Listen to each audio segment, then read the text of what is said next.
regarder s'il y a mis... Oh, Marie, t'es là ce soir. Oh, c'est tellement bien. Oh, ça fait trop plaisir. Oh, mais t'es belle. Enfin, bien sûr, t'es toujours belle, mais bon. Ah, oui, ça va, super. Salut, Benson. Salut. Nom de Dieu, ça va? Ça va et toi? Ouais. Allez, viens. Ouais, allez. Allez, viens. Les enfants estivales, ils sont pas là. Non. T'as mis un petit panneau pour moi. T'as dit quoi? T'as mis un petit panneau pour J'ai le trac. Comme T'as ta le trac, maman. Victoria. J'ai dit Ah, à ta super. maman, voilà. Ah ouais. C'est bien, on a le trac. Salut. C'est bien que t'aies le trac pour moi. Ah, merci. Mais oui. Génial. Je me réjouis. Et je voulais voir aussi. Agathe et Delphine. Qu'est-ce que tu crois? On y va. On y va. La grosse. On y va. La grosse. On y va.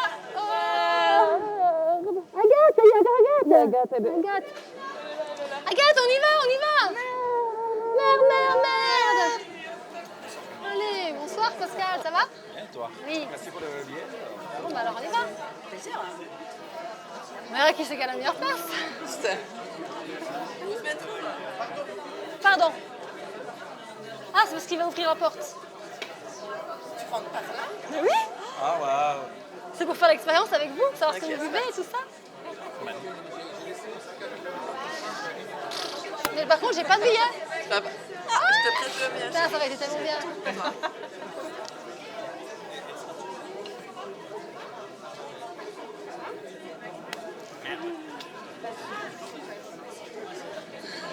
Coucou. Oui, mais salut. Ça va? Oui, Bon, super. t'as bien fait de venir. Ouais, je suis contente. On verra. On verra. Je sais pas si. Bah, je me demandais si c'était numéroté. Ah, bah, tu vois. Ah, justement. Regardez. Il me laisse passer, C'est ça qui serait bien, c'est qu'il ne me laisse pas passer. Ça aurait été le comble, qu'il me laisse pas passer, t'imagines?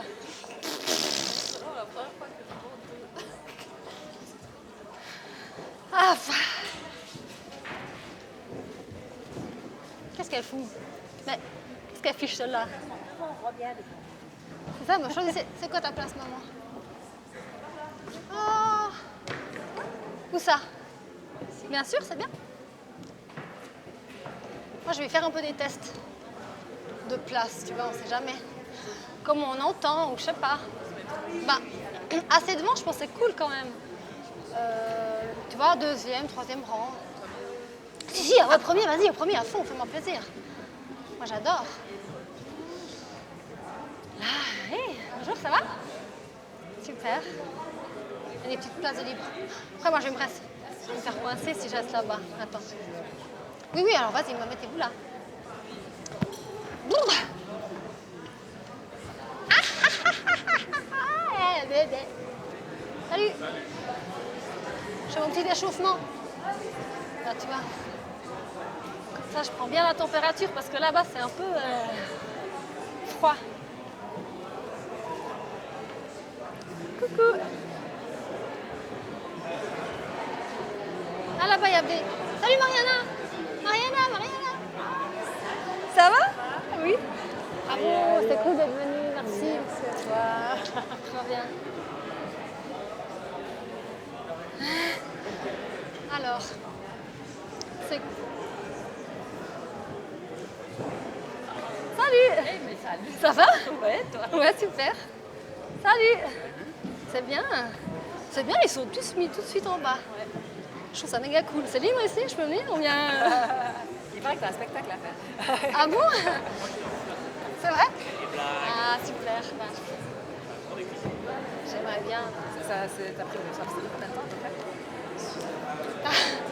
C'est très variable. Je sais pas si le matin sera remplacé.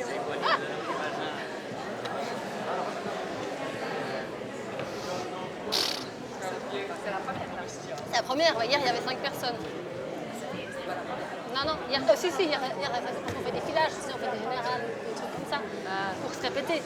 Ce soir, c'est pas la première fois de ma vie que je vais faire ce que je vais faire, tu vois. Mais c'est la première fois de ma vie qu'il y a tous ces gens. La plupart, c'est des amis, non? Il y a une grosse partie qui sont des amis, ouais. Ça va? Ça va? Ouais, ça va. Toi, t'es pas trop stressé? T'as dit quoi? Non, ça va? Moi, j'ai discuté avec des gens qui m'ont dit qu'ils étaient stressés aussi. Je sais plus qui, la maman de... Ah ouais, c'est ça, mais t'as bien fait. Pas quelqu'un à la bouche, hein. Catherine, toi, t'as peur. Non, tu m'as dit que t'avais peur, non? Un peu. Non, mais c'est juste, est-ce que quand t'es stressé, t'as des gestes que tu fais pour te... Genre, si tu peux me donner un geste qui Ah, voilà, bah, tu vois, un truc qui détende. Qu'est-ce que tu fais quand... Comme ça. C'est vrai? Je vais venir te les faire. Ça, te masser ici. Toi, tu dis ça?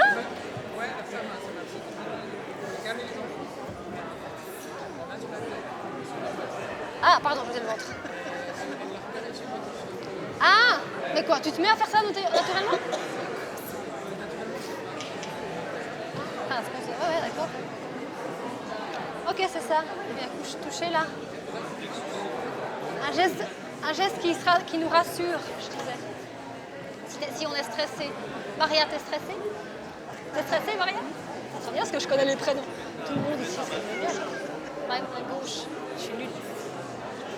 Ouais. Ça, c'est le plexus? Ouais.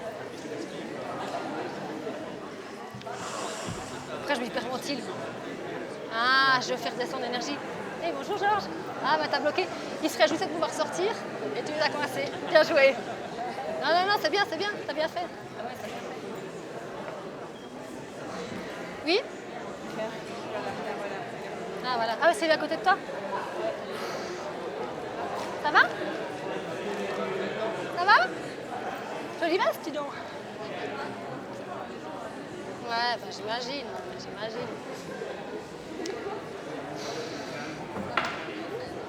Mais non, c'est très bien. Je pense que c'est très bien. Ça va, Eliane? Ça va. C'est bien, parti.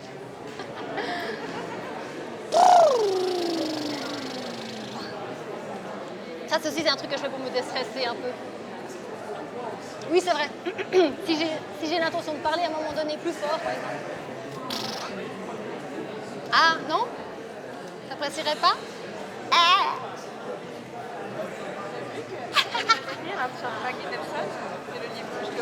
Ah, ouais! Ah, incroyable. Incroyable.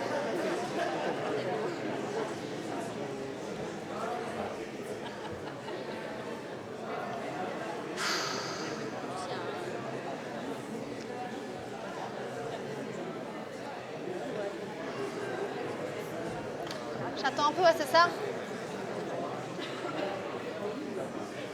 C'est ça qui est marrant, c'est que les gens, en fait, ils discutent. Ben, bien sûr, ils font leur vie dans la droite. Moi, je me... Deux pièces dans la vie? Bah oui. Ah ouais. Cette position, oui, c'est vrai. Mais on a tendance, c'est bête, on a tendance à l'oublier comme ça. Ouais.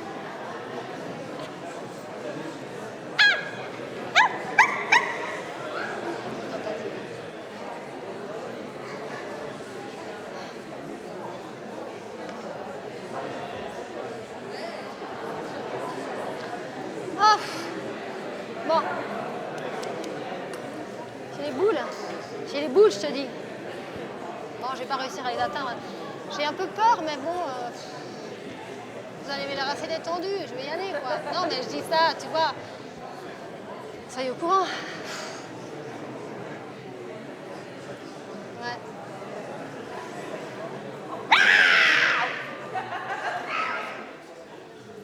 Ça, c'est un truc que je fais si jamais j'ai un peu peur, juste pour... Waouh!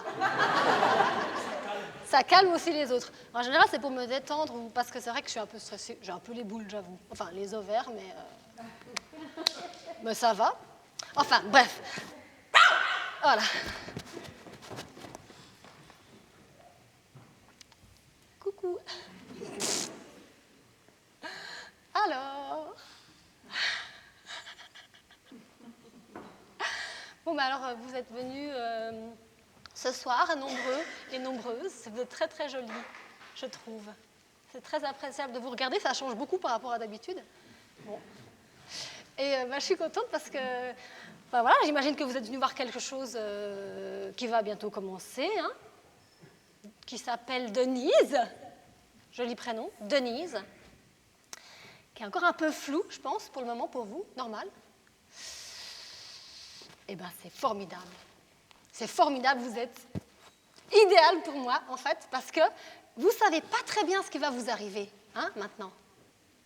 Pas trop. Et en même temps, vous savez très bien pourquoi vous êtes là ce soir. On sait tous très bien pourquoi on est là ce soir. Consentant. On vous a forcé? Moi, j'adore faire des introductions. J'adore faire des introductions, alors je vais justement vous introduire un petit quelque chose de bien précis. Durant cette expérience, parce qu'on va appeler ça une expérience, hein, j'aime bien le mot expérience parce que je trouve que ça fait plus concerné. Vous voyez, on est plus concerné par l'expérience. Durant cette expérience, quand je fais ça, ça veut dire que c'était dans ma tête et qu'on ne l'avait pas vraiment entendu. Très pratique. Quand je fais... Non, ça, c'était pas un truc. Hein. Quand je fais ça, vous voyez, c'est deux mains comme ça, ça veut dire attendez, il devrait se passer quelque chose. Et quand je fais...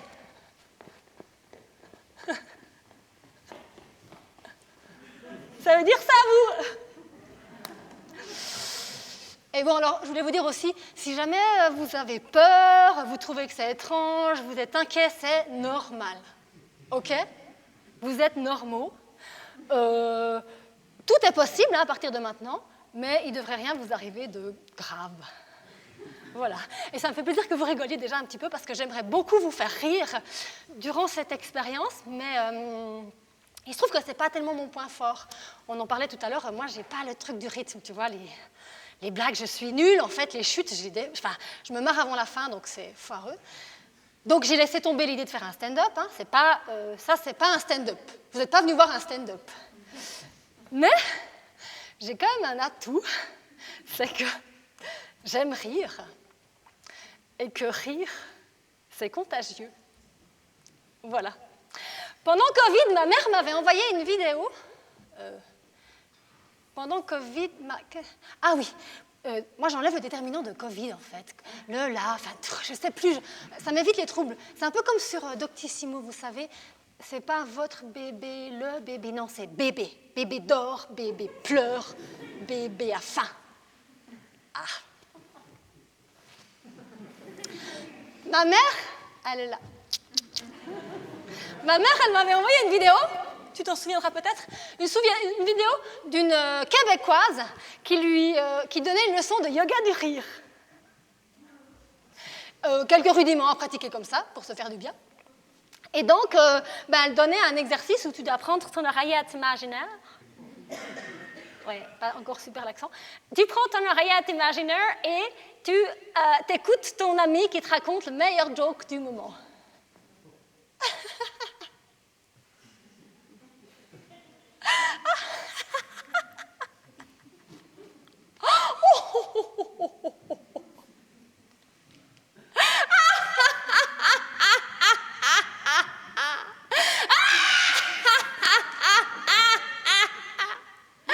Et en fait, c'est comme ça, si ça sonne faux, c'est pas grave. Faut continuer. C'est comme ça que ça marche le yoga du rire. Faut passer par le faux, puis il faut continuer. Donc,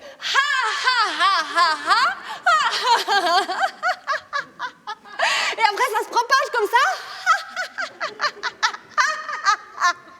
Et ça a une contamination comme ça se contamine comme ça.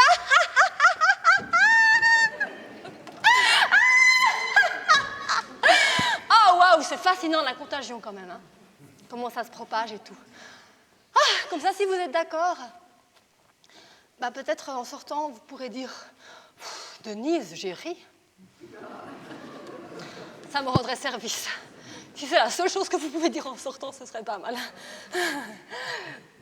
Bon, alors l'expérience, là, qui va commencer à un moment donné.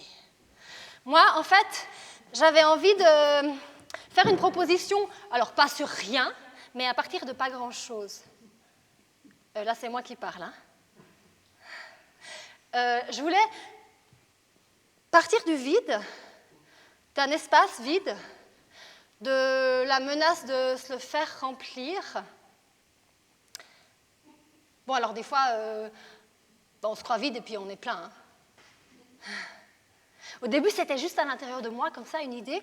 Puis après, il a fallu que je définisse quelque chose, quoi, que je délimite quelque chose. Et puis ça m'a fait peur, parce qu'en fait, tant qu'on définit rien, eh ben, on ne peut rien détruire. Vous voyez? Je veux dire, c'est la même chose avec les débuts et les fins. Enfin, ça ressemble. C'est-à-dire, s'il n'y a pas de début, ben, il n'y a pas de fin. Hein? Si ça ne commence pas,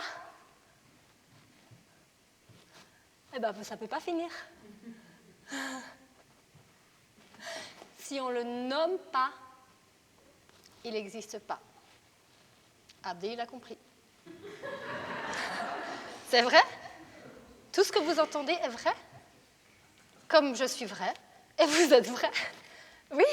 Et ce sol est vrai, ce sol c'est un vrai sol. Ça c'est un vrai gradin, ça c'est une paire de chaussures, je dirais des Adidas comme ça parce qu'on voit 3 lignes, elles sont blanches, un peu crème. Ça c'est une paire de chaussures en cuir. Ah là on a un peu un daim comme ça avec des lacets bleu marine. Là on a un t-shirt jaune. Là on a un dos. Ah puis là on a un micro.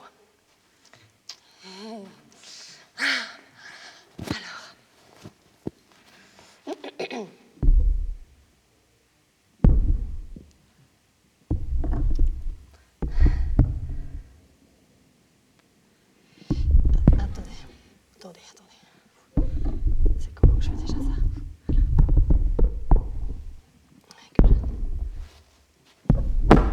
Tout ce que vous entendez est vrai. Super, ça marche. Super, ça marche.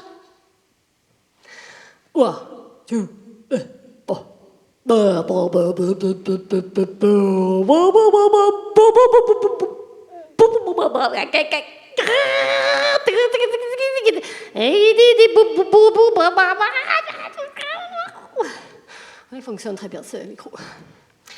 Mais je crois que c'est pas maintenant que... J'utilise pas maintenant. Attends, je le range. Ah là, il y a un petit... Ouais. Oula. Attends, ça, ah voilà.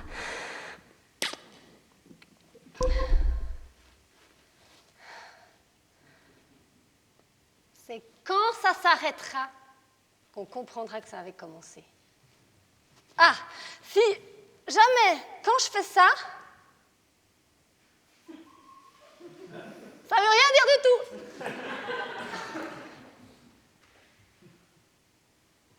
Je vais quand même vous dire un petit truc au micro.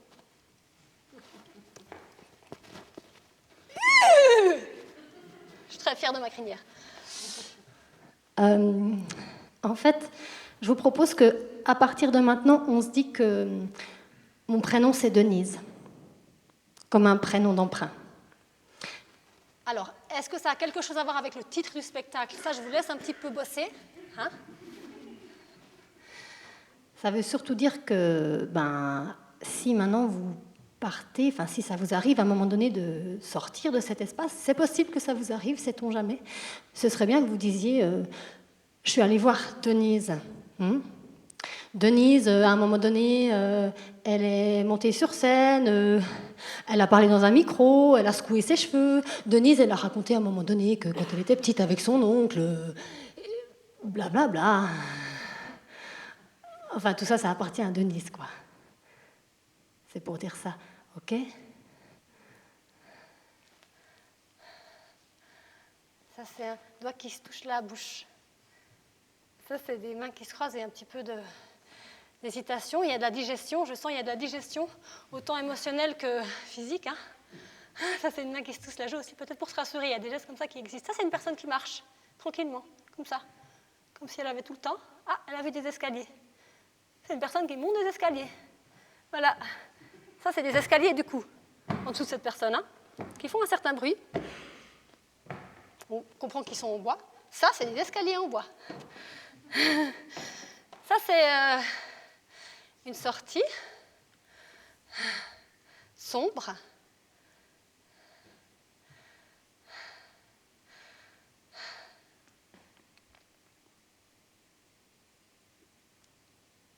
Ça, c'est un silence.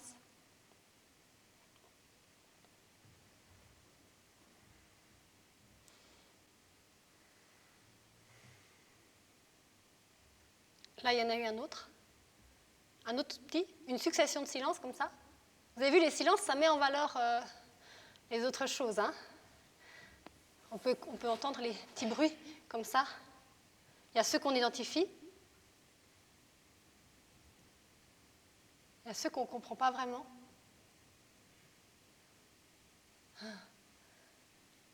Les sons, quoi, c'est des vibrations qui voyagent dans l'air, qui arrivent à vos oreilles. Comme la chaleur. La chaleur, c'est une vibration aussi, une ondulation qui voyage dans l'air, qui arrive comme ça à votre peau.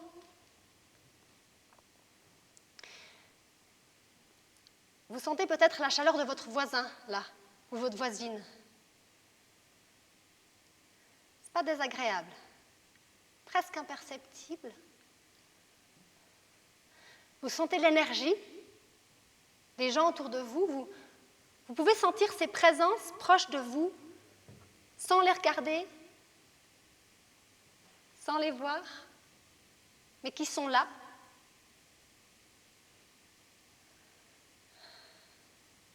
Vous ne les regardez pas, vous ne les voyez pas, puis elles sont là.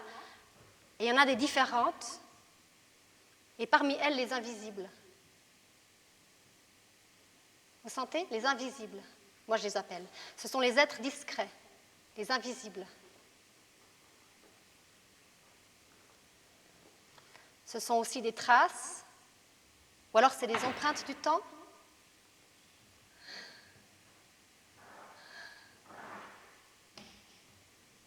Les invisibles, vous les sentez? Voilà, vous êtes concentrés, vous sentez ces invisibles, et puis vous découvrez qu'avec une attention particulière comme ça qu'on développe à ce qui nous entoure, si on porte cette attention particulière à ce qui nous entoure, eh ben, on peut découvrir autrement les espaces, les lieux. Ce lieu, par exemple, cet espace vide, on peut le regarder, et alors on peut le sentir aussi et y voir apparaître des traces, des mouvements, des individus comme ça, qui sont passés par là ou qui sont là maintenant.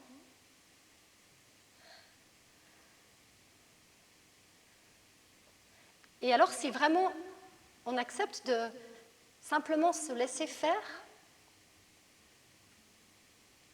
on peut percevoir comme une danse.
Oh,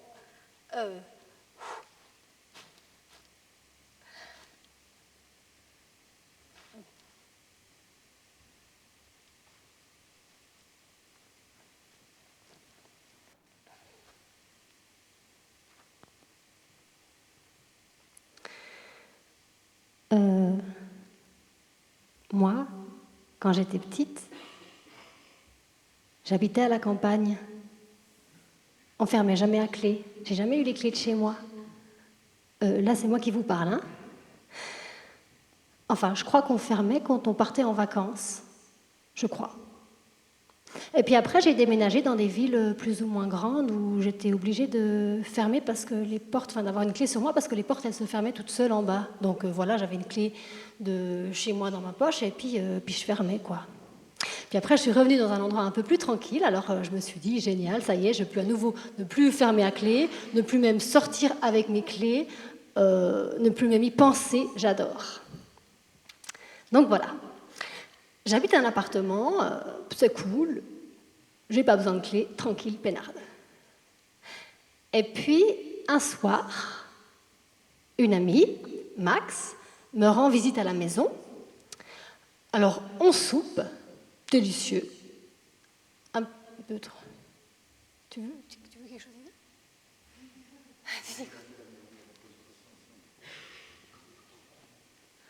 Ah, ouais, c'est vrai que je suis pas trop concentrée. Bon, d'accord. Ah oui, c'est sympa. Ok.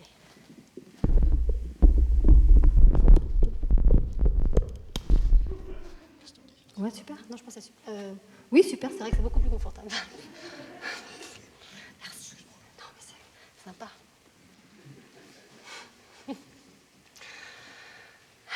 Bon. Donc, j'ai cet ami Max qui vient à la maison et puis on soupe. Alors voilà, c'est délicieux, un peu trop salé, bon. Et puis après, on se met au lit, elle au salon, puis moi dans ma chambre. Et puis, la nuit, j'entends du bruit à la cuisine. Schling, schlung, schlang, schling. Puis je me dis, ah, mais c'est Max, la pauvre, elle doit avoir soif, en fait, c'est clair, vu le souper qu'on s'est fait. Donc j'analyse un peu les sons. Alors là, elle ne trouve pas de verre d'eau dans le lavabo, et puis elle les cherche dans l'armoire. Cling. Ah ouais, ok. Ah, elle ne fait pas couler l'eau. Bon. Elle ouvre le plat, un petit creux. Non, elle le referme. Les épices. Non, mais qu'est-ce qu'elle peut faire avec des épices là maintenant? Ah, mais oui, elle est somnambule. C'est à ce moment-là que je me dis, faut que j'aille voir si elle n'a pas besoin de mon aide. Donc, je me dis qu'il faut que je fasse très attention, on ne sait jamais avec les somnambules. Donc, je me lève doucement de mon lit, je vais jusqu'à la cuisine, et puis là, je vois le profil de quelqu'un qui ressemble à ma pote en train de fouiller dans l'armoire à épices. Il y a un mini doute qui flotte. Alors, je vais aller chercher mon téléphone pour y voir un peu mieux. Je retourne dans ma chambre, j'allume mon téléphone, j'éclaire le sol de sorte à ne pas l'effrayer, et j'arrive à la cuisine.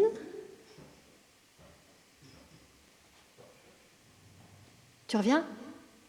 Ah non, ciao. J'arrive à la cuisine, et là, tout à coup, il n'y a plus personne. Bon, alors, il doit se passer 3 secondes, j'appuie sur l'interrupteur, cuisine allumée, vide. Ah non, pas tout à fait. Par terre, derrière la minuscule table jaune en formica, dépassent 2 gros pieds, des docks noirs et un bout de pantalon carolé.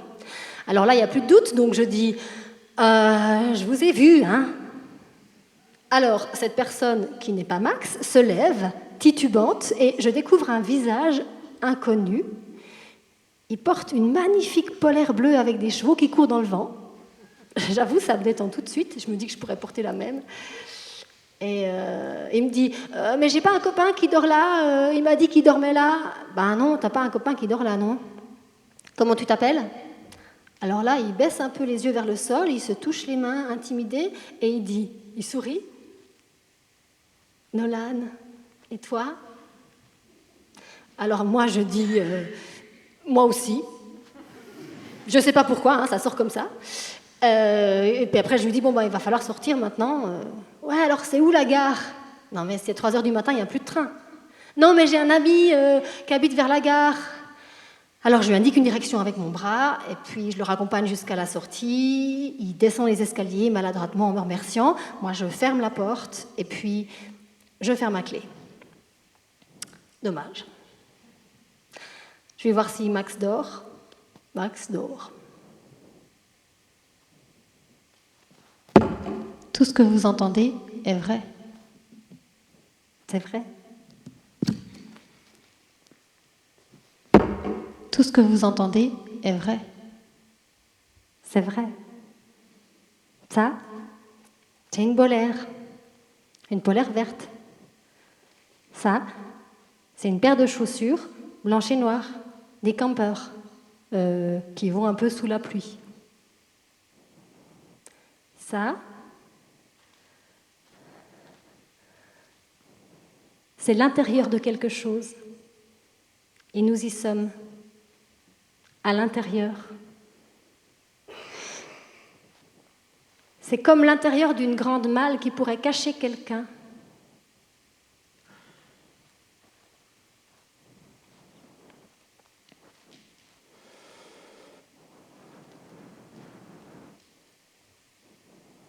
Ça, c'est une fente.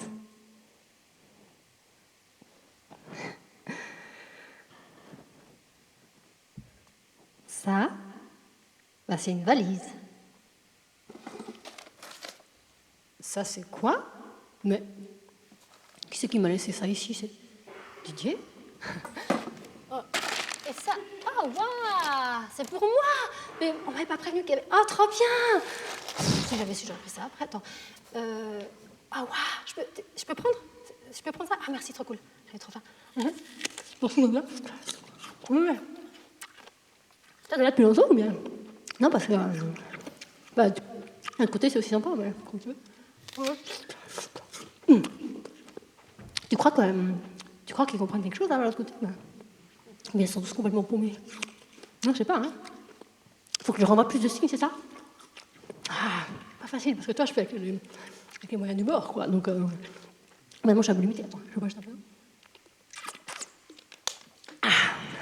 Attends, deux secondes. Ça va? Ouais. Mais tu sais, je crois qu'il faut que j'y retourne. Ouais. Je vais... Tu crois que je peux faire ça?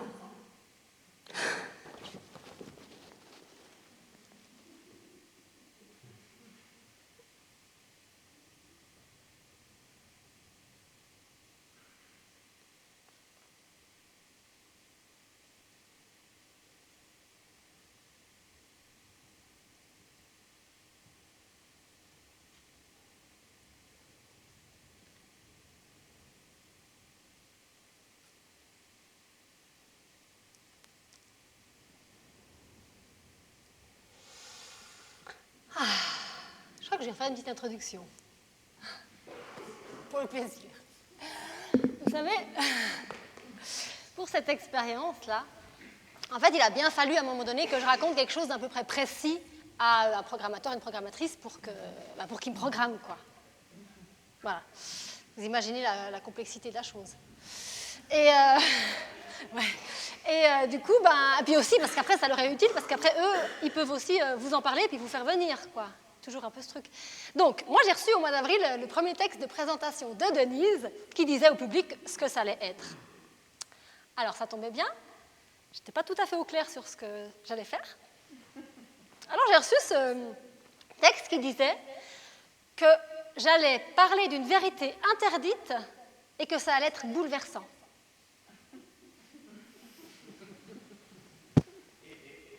Bah ouais, je me suis dit, waouh, la pression!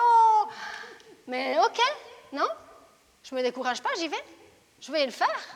Bon, on verra bien de quel bouleversement il s'agit, en tout cas, je vais y aller. Et à partir de ce moment-là, si vous voulez, ça a commencé un peu moins à m'appartenir. Vous savez, je me moque pas de vous, hein, je me fous pas de votre tronche, là, si vous en doutez, pas du tout. En fait, c'est normal si vous pigez rien, ok? Je veux dire, c'est normal si vous n'arrivez pas à faire des liens, pour dire ça plus proprement. C'est normal, c'est comme ça pour chaque personne qui fait cette expérience. C'est difficile de saisir des signes et c'est qu'à la fin que ça marche.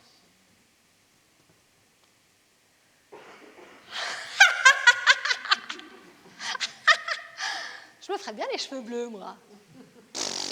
En même temps, c'est toxique, non? C'est toxique pour le corps? Bon. En même temps, mon corps, c'est mon corps, j'en fais ce que je veux. L'hydroféminisme, vous connaissez? Moi non plus, pas très bien, mais j'aime bien le mot, l'assemblage. Je me gratte pas, hein. C'est juste, j'ai des hémorroïdes, je m'en remets. Vous connaissez ça, non? Je sais, hein, 80% des gens sont touchés par les hémorroïdes. Écoutez, il n'y a plus de tabou, non? Il n'y a pas longtemps, j'ai découvert une nouvelle technique qui permettrait de la communication interespèces, donc pour communiquer entre des vivants, des espèces, du vivant. Bon. Par exemple, mettons communication entre une larve et un gland.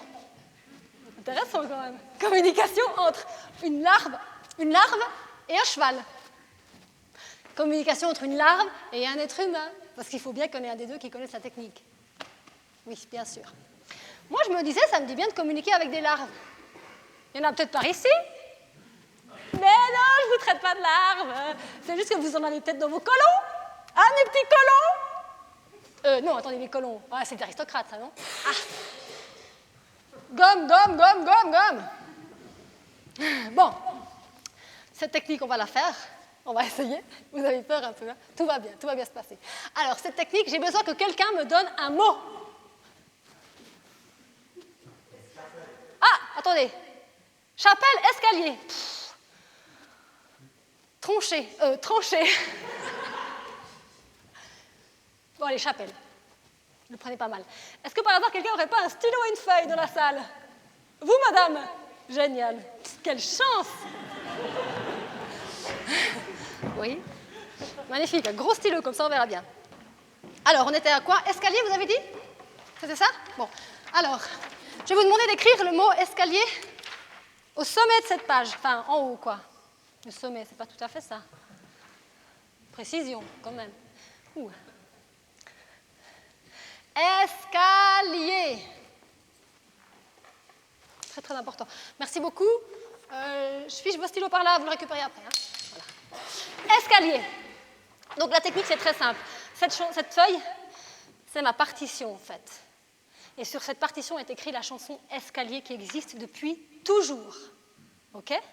Et moi, je vais simplement me mettre à disposition et vous interpréter, vous donner à entendre ce qu'est ce chant Escalier. Sous vos yeux ébahis. Alors, c'est extrêmement exigeant musicalement, donc je vais vous demander un peu d'indulgence, quoi. OK? Ouais.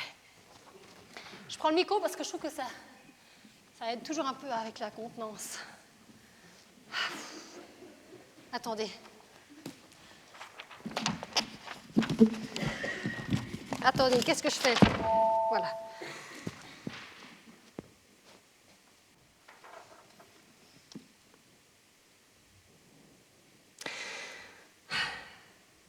Escalier.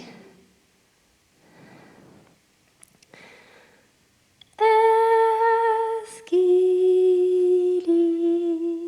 y a des escaliers, des escaliers?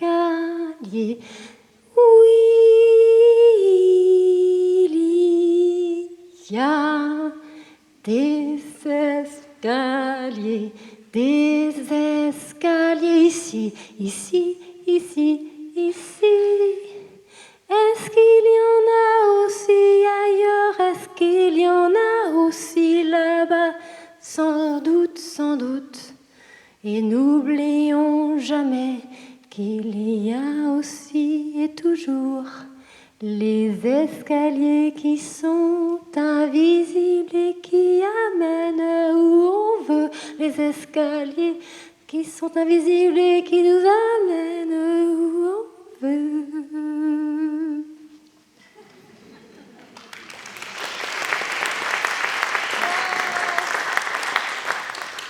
Merci. Vous avez senti un peu bouger quelque chose à l'intérieur de vous? C'est aussi une manière d'apprendre, en fait, l'état de vos intestins. Est-ce que quelqu'un, si vous avez envie de la pratiquer à la maison, je vous laisse. Je vous offre volontiers cette chanson des escaliers.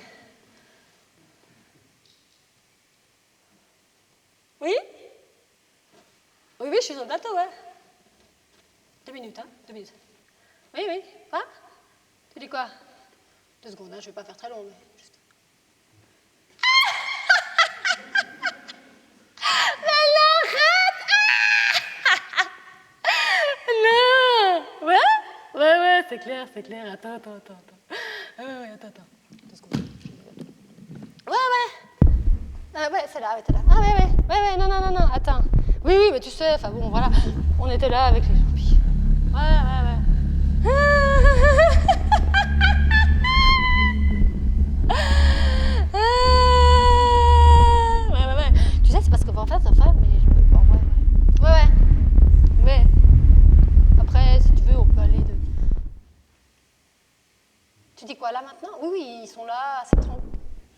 je dirais plutôt tranquille, en tout cas, ils écoutent. Ouais. Ouais. Ah bah ça me ferait très plaisir. Ouais. Attends. Ok. Alors. Oh là. Attends, oui, je te reçois toujours, hein. Je te reçois toujours. Attends. Là, je me suis emmêlé les pinceaux. Oui, oui, donc maintenant, si tu veux. Bien sûr, c'est possible. Ouais. Oh ouais, c'est complètement... Ouais, oui, d'accord. Si, si. À tout à l'heure.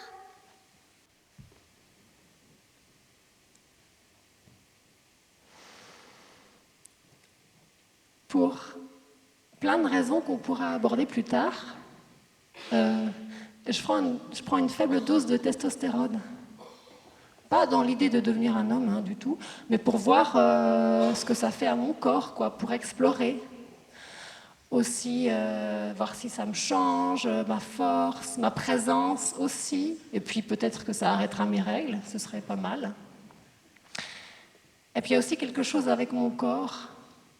L'imaginer en lien avec la maternité, ça me fait paniquer. Avoir un utérus, c'est angoissant. Donc forcément, ça a questionné la pratique de ma sexualité. Parce que si tu fais ça avec... enfin, ça dépend avec qui tu fais ça, ça a des conséquences, quoi. Moi, ça m'est arrivé de pratiquer avec une personne qui s'identifie homme, qui a un système reproducteur masculin. Alors lui, il ne s'était jamais posé de questions. Donc pour lui, pénis était égal pénétration, était égal éjaculation. Et puis moi, je lui ai montré que ça pouvait être autre chose, qu'on pouvait faire autrement. Alors on a exploré comme ça un petit moment, jusqu'à ce qu'il me fasse comprendre que quelque chose lui manquait, qu'il avait l'impression qu'on n'avait pas vraiment fait l'amour. Bon, alors moi, ça fait un petit moment que j'essaye de bien me connecter à mon ressenti, hein, de faire des choses qui me font plaisir à moi et pas juste à l'autre, faire que ma sexualité, elle soit pour moi. Mais là, je ne sais pas. Je me suis dit, bon, il a envie de ça, je ne lui ai pas donné ça, ben, je peux faire un effort, d'accord. Et puis je lui ai donné. Sauf que c'est allé jusqu'à une éjaculation. Enfin, je n'étais pas sûre, alors j'ai quand même demandé, il y a du sperme dedans moi? Et lui, il a dit oui. Bon. On avait parlé des maladies. Ah mais rassure-moi, t'es stérilisée? Non. Il me répond, bah, je suis fertile. Ok. Là, c'est moi qui parle, hein? Ok. Bon, alors moi, ça fait un moment que j'essaye de m'éloigner d'un truc, et puis là, il me le remet pile dedans. Je calcule, j'en suis au 14e jour de mon cycle. Dommage. Alors je vais aller prendre la pilule du lendemain, vivre ce moment désagréable. J'espère que ça ne va pas tout ficher en l'air avec la testostérone. Là, j'attends les règles. Elles ne viennent pas. Je ne sais pas, plus envie d'y penser.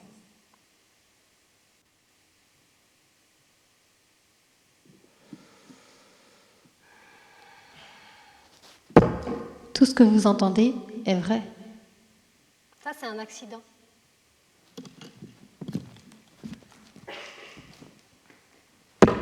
Tout ce que vous entendez est vrai. Ça aussi, c'est un accident.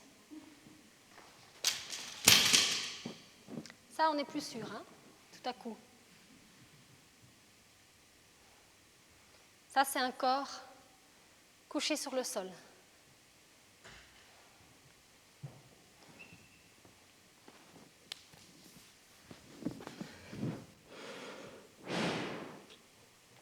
Bon, alors, il y a quelque chose qui me fait... il y a quelque chose qui me fait honte, dont j'ai peur de parler maintenant, alors qu'on est au théâtre, hein, que ça me protège, que je m'appelle Denise, que c'est un lieu de parole libérée, mais moi j'ai honte, et puis j'ai peur, et puis j'ai besoin de vous. Alors vous avez peur aussi? Non? Est-ce que vous avez des... Non, c'est vrai. Est-ce que vous ressentez des peurs, des inquiétudes là maintenant sur, je ne sais pas, sur ce qui est en train de se passer, sur ce que je pourrais dire ou ce que je pourrais faire, par exemple, parce que je peux faire beaucoup de choses quand même. Vous allez être rendu compte. Bon. Je ne sais pas, est-ce que vous avez peur Non? C'est une vraie question, hein? Est-ce que vous avez peur que je vous pose des questions trop longtemps? Sans arrêt, comme ça? Vous avez peur que ça dure très très longtemps et que vous ne puissiez jamais rentrer chez vous? Est-ce que vous avez peur que je vous demande de participer? Oui? Il a dit oui? Il a dit oui! C'est très très courageux. C'est très très courageux. Il a fait gla gla gla et ça voulait dire oui. Bravo monsieur, vous êtes courageux! Si. Si vous voulez, en faisant ça, vous avez témoigné, enfin vous avez manifesté, vous avez identifié une peur, voyez? Et quand on identifie une peur, c'est comme ça qu'on peut la dissiper, quoi. Il y a une autre technique aussi pour dissiper les peurs, c'est d'aller en plein dedans. Voyez? Alors, je vous l'apprends maintenant, monsieur, vous allez participer au su et vu de toute cette foule. Alors, mais on va faire, ça va être doux, ça va être court, et en fait, tout le monde est complice là, donc tout le monde est avec vous, d'accord? Tout le monde est avec vous. Je vais vous demander de vous mettre debout. Oui. Mais c'est déjà un acte. Faites-le. C'est un acte énorme. Merci, c'est beau. Vous avez des émotions qui montent un peu, c'est ça? Très bien. Est-ce que vous arriverez à faire un tour sur vous-même? Essayez. Oh là là là là là là là là là là là! Bravo. Maintenant, vous allez... Allez, on continue encore un tout petit peu. Faites comme ça. Suivez-moi. On va dire que vous dansez avec moi. Suivez-moi. Ouais. Magnifique. Voilà. C'est ça. Ensuite, voilà. Ouais. Et voilà. Magnifique. Et maintenant, vous allez encore dire une dernière chose. Vous allez dire, Denise, j'ai participé. Denise, j'ai participé. Vous êtes une personne très courageuse, merci monsieur! C'est vrai.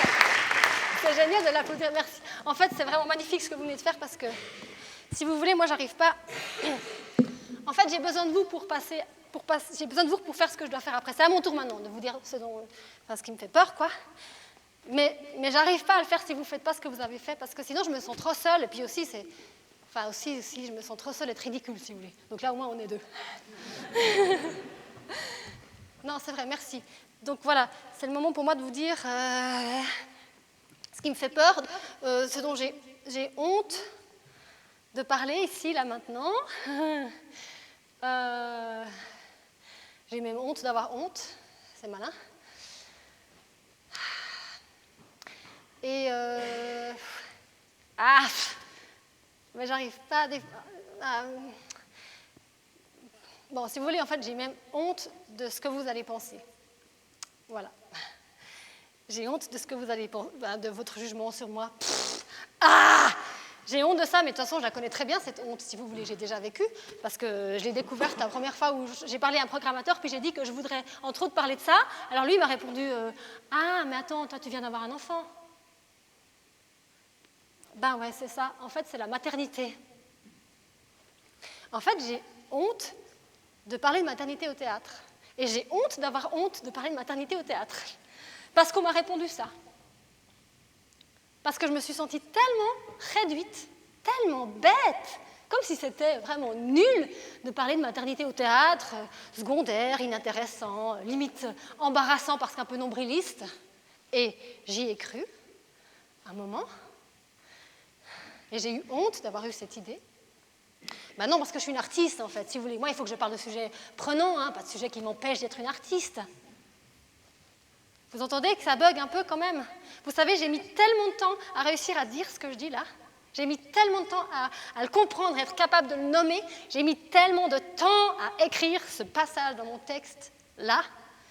Et je pourrais vous en parler des heures de cette sensation de victime que ça donne, de cette aliénation du corps, de cette responsabilité d'avoir un utérus et de devoir en porter les conséquences. La maternité, vous voyez ce mot. En fait, c'est un mot qui isole, qui définit. Des fois, on se sent condamné, inadapté au monde, j'ai même pensé. En situation de handicap, coincé, on n'a accès à plus rien. En plus, c'est nous qui l'avons choisi, alors on est puni. Des fois, ça donne ça comme sensation. Mais le monde fait ça, hein, pas nos enfants, le monde autour de nous. Moi, je ne veux pas juste être ce mot, je ne veux pas juste être maternité parce que je suis plus qu'une matrice, je suis plus qu'un utérus. Je voudrais être parentalité parce que je ne suis pas seule. J'ai des enfants et nous avons ces enfants avec vous parce que pour ces enfants, vous êtes le monde, vous êtes leur monde et rien ne devrait nous isoler. Voilà.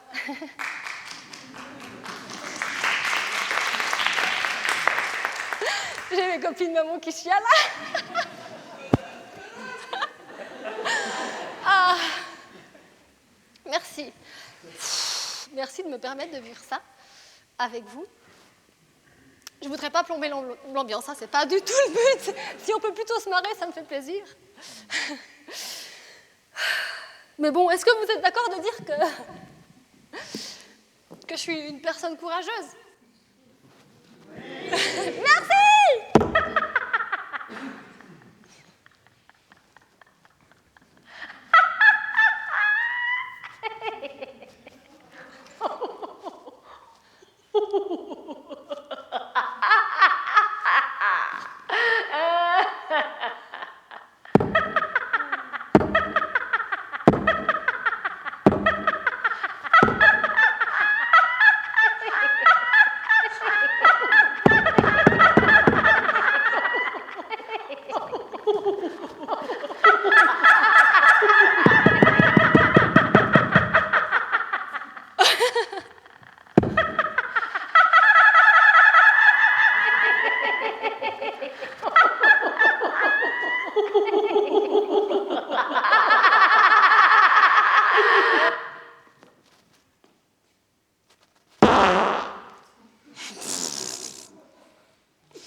Ok.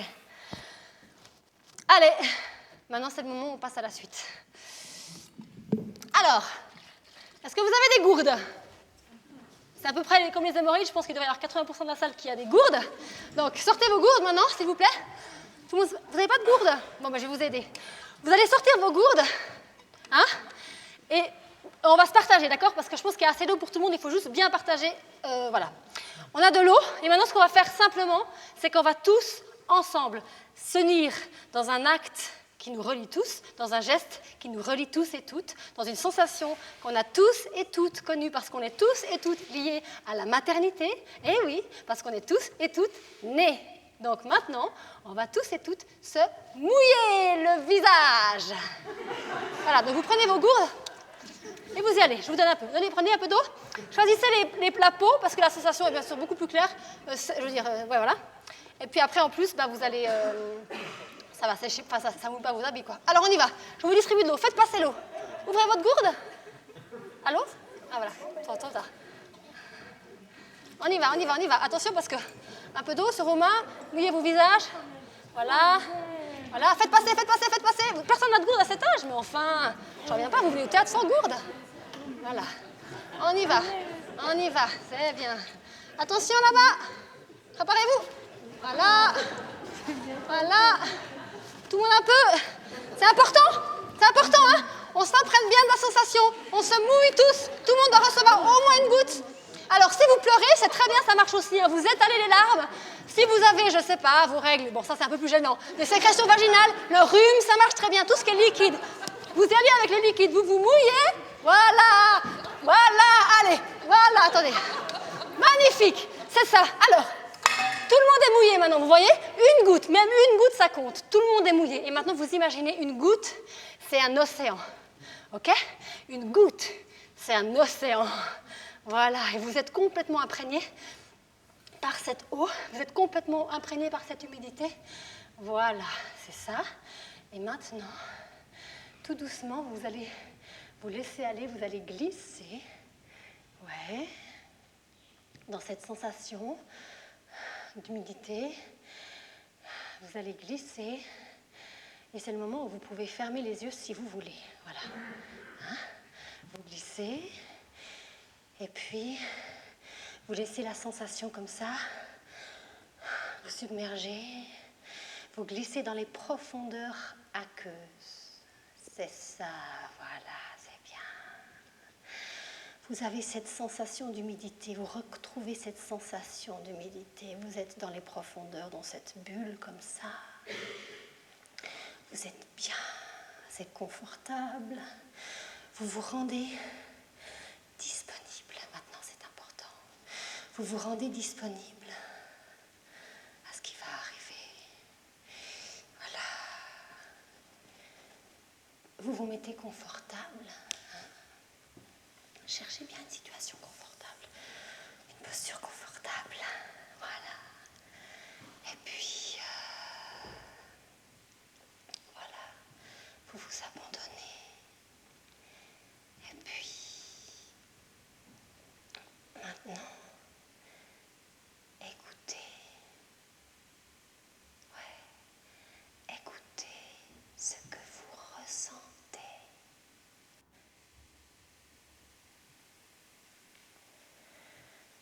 Laissez-vous aller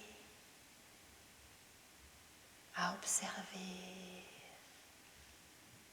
votre corps, vos sensations, votre respiration.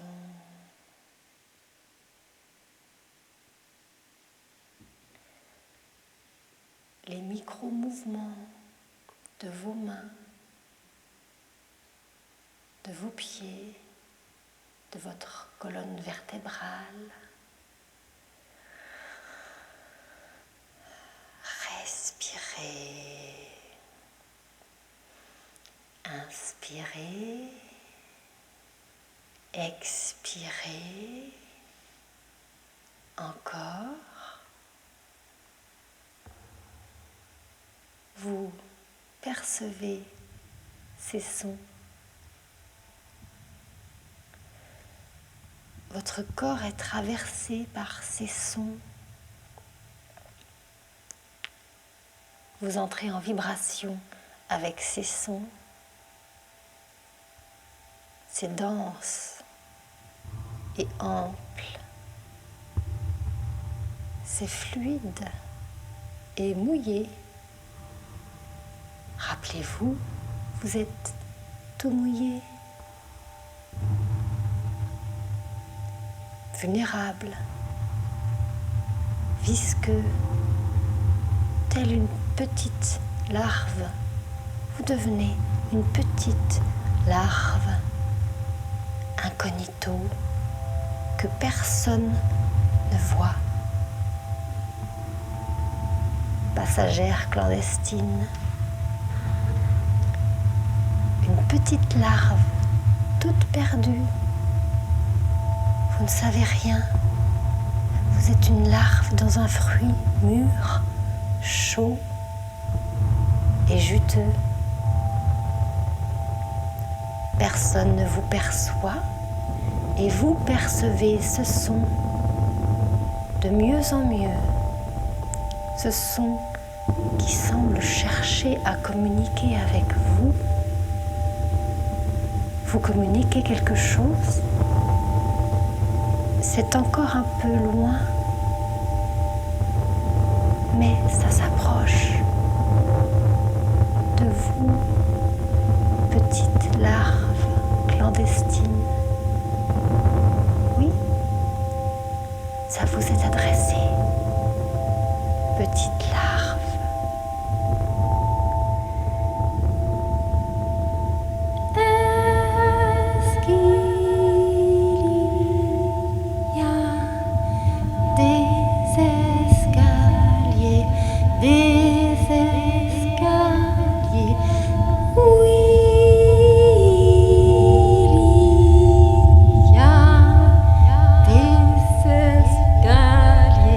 Des escaliers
Profitez de ce glissement.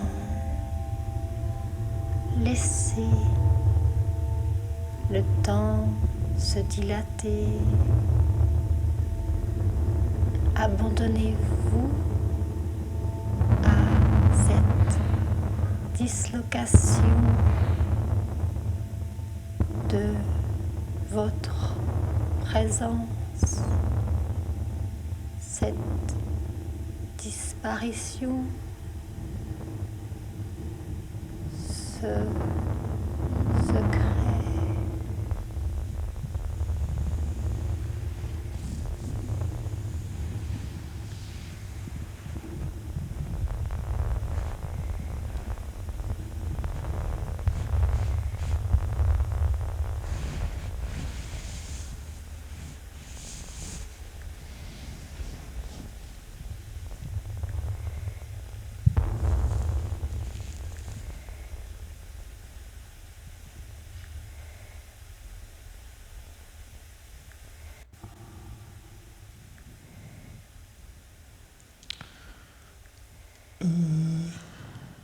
Mais vous dormez? Je crois qu'on essaye de vous... Vous êtes réveillé, c'est ça? C'est ça. On essaye de vous réveiller. Parce que si vous êtes réveillé, moi je vais vous dire quelque chose. Hein. Sa voix hésite un peu. Je vais parler et je vais plus m'arrêter. Elle va parler et elle va plus s'arrêter. Voilà. Je voulais vous dire, Denise, c'est moi.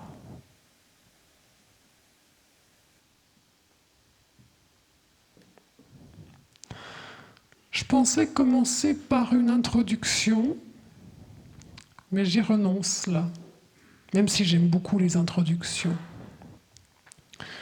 Denise, c'est moi, et je suis née ici, exactement ici, dans une très grande famille.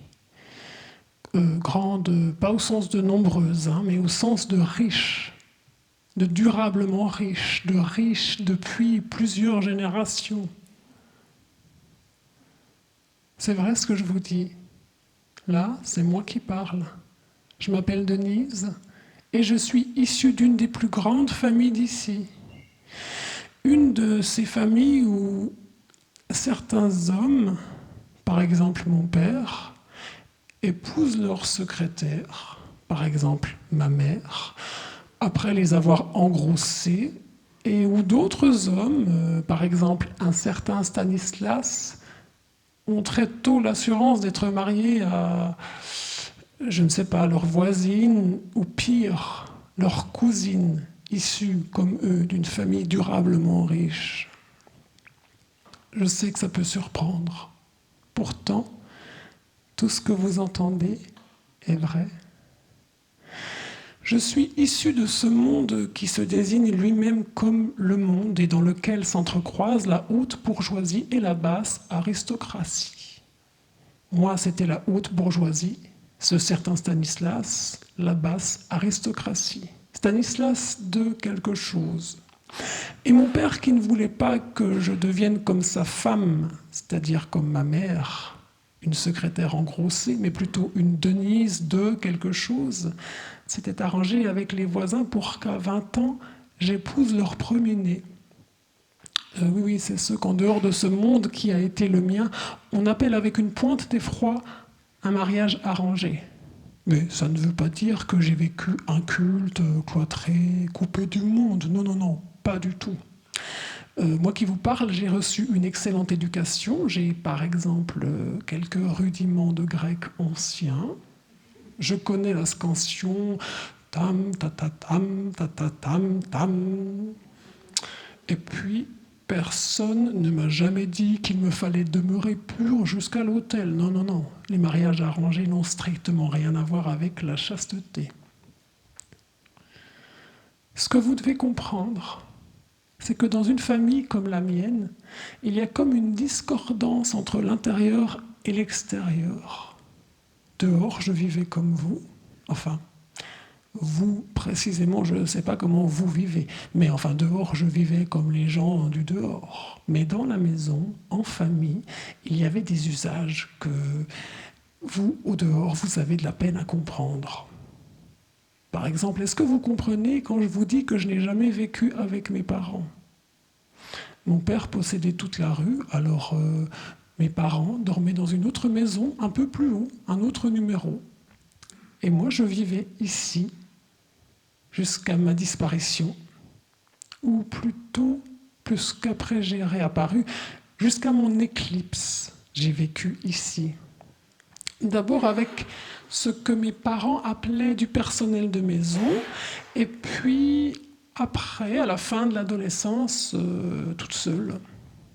Enfin, toute seule avec les invisibles. Je ne voyais mes parents que le week-end, et ça se passait toujours ici. Bizarrement, les repas du dimanche avaient lieu ici. Pourtant, chez eux, à l'autre numéro, c'était plus grand, c'était mieux agencé pour recevoir, mais le dimanche, même s'il y avait beaucoup de monde, ça se passait ici. C'était très ennuyeux. Les gens venaient, en général, je ne sais pas, avec des doléances ou des projets qu'ils voulaient que mon père finance ou soutienne, ou je ne sais pas. J'avais tendance à ne pas écouter. Après, j'ai dû arrêter, mais petite, j'allais jouer sous la table. J'en ai gardé une attention particulière pour les chaussures. À force de repas interminables, j'ai fini par me construire une vraie culture en matière de cordonnerie. J'aurais mieux fait de m'intéresser au corps. Ça m'aurait peut-être évité le pire. Mais moi, je ne regardais que les chaussures. Et c'est toujours mon père qui avait les plus élégantes. Je ne crois pas que ce soit un embellissement mémoriel. Mon père avait ses défauts, mais il était toujours remarquablement bien chaussé. Quand il me faisait réciter mes rudiments de grec ancien, je faisais semblant d'être intimidé pour pouvoir baisser la tête et regarder ses Richelieu ou ses Derby, pendant que je scandais « Andra moyenne pemus apollutre ponos malapol ». Ah oui, je m'en souviens encore. Ô muse, chante par ma voix. Non, là j'ai oublié. Mais enfin, c'est une histoire d'homme, c'est les Grecs. Alors mon père disait, c'est bien, ma fille, continue comme ça, et puis moi je continuais comme ça. Je m'installais avec mes livres et puis j'apprenais chaque jour un peu plus de rudiments.